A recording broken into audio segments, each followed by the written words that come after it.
Welcome back to AOPB Roundup. I'm here with the daily roundup looking at the Tuesday night action as the boys are back to getting after it after the Monday day off.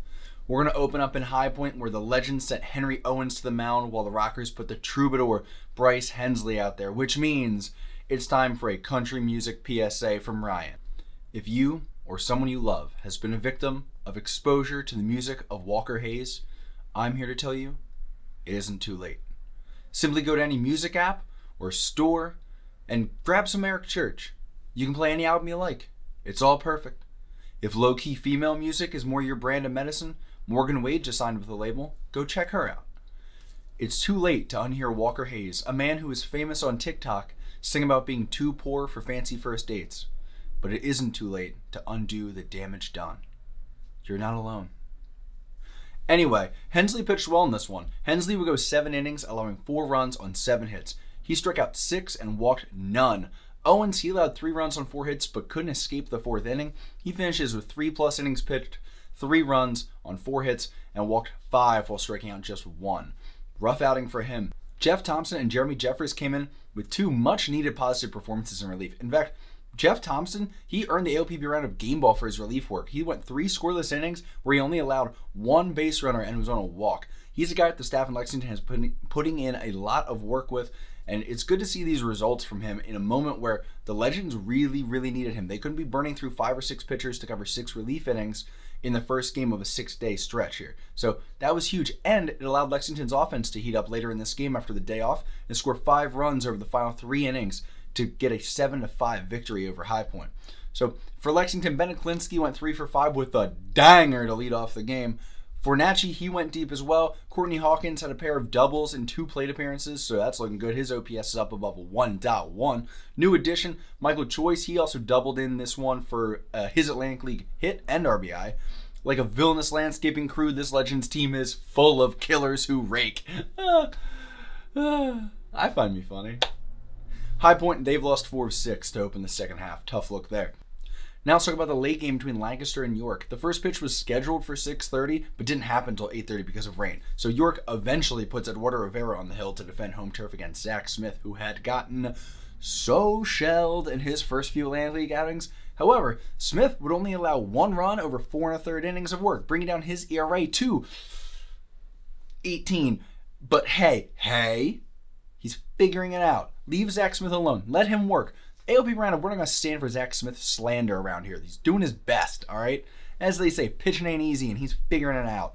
On the other side, Rivera would throw 6, Shuddy, only allowing 1 hit for the Revs. But unfortunately, story of the Revs season right now, he'd wear a no decision because the Revolution couldn't hold a 2-0 lead, surrendering 3 runs in the 8th and 2 more in the 9th as they fall 5-2 to the rival Barnstormers.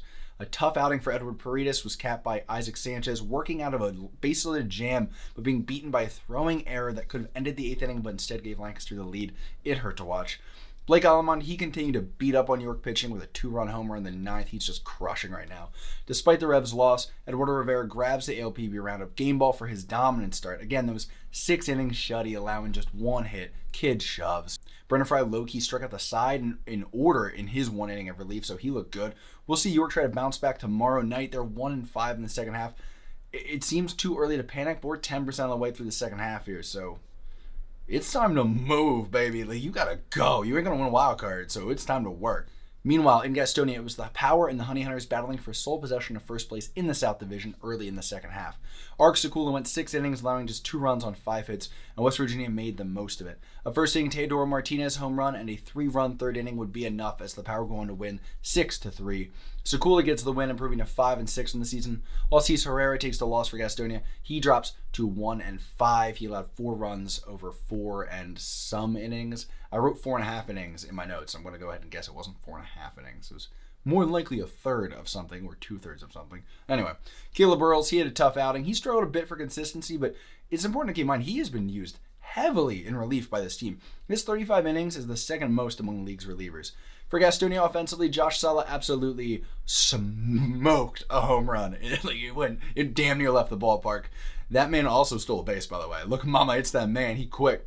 For West Virginia, Teodoro Martinez probably had the best night at the plate of any hitter around the league. He went 2 for 3 with a home run, a double, 2 walks, and 3 RBI. That's good enough for an AOPB Roundup game ball. West Virginia is off to a 5-1 start to start the second half. Finally, on Long Island, the Ducks welcomed Southern Maryland for 2 games yesterday, but they could only get in 1 due to rain. Now, that 1 game was actually a first half game because it was postponed from the first half. They will now play a doubleheader tonight. Both games will count for the second half. So this game we're about to talk about didn't affect second half standings, but did affect overall standings. Southern Maryland put together a 4-run first inning, but Long Island said, no, not today, answering with 4 runs of their own in the third, including a Davidson Romero 2-run homer. Long Island tacked on a run in the 4th and 5th, while Southern Maryland could only muster a run in the 6th. The Ducks win this one 6-5. Sam Burton couldn't make it out of the 3rd inning, while Long Island's Hunter Caudill fought back from his bad first inning to get through nearly 4 innings of work for the Ducks. That's good enough in a 7-inning contest. Matt Hibbert had a 2-hit day for Southern Maryland, while Davidson Romero grabs the game ball. He went 2 for 3 with that home run. Not sure who's going to be throwing for these teams in the doubleheader tonight. My best guess is Feldman and De Leon for Long Island, and Thompson and Bryce for Southern Maryland. Really not sure, though. I'm kind of winging it when it comes to some of these arrangements. There's a lot of switching going on, especially with the day off on Monday and the doubleheader that was supposed to be last night, now tonight, so who knows at this point. That's all I've got for the Daily Roundup today. Thank you for checking in. I'm looking forward to getting a Daily Roundup posted for tomorrow morning. I'll be at a Phillies game tonight, but I'll be stalking all these games on my phone, I am sure. My dad just looks at me like, you need help. We're in an MLB game. What are we doing? And I'm like, it's about the Atlantic League, baby. I'm Ryan from OOOooOOOO Roundup. Have a good one.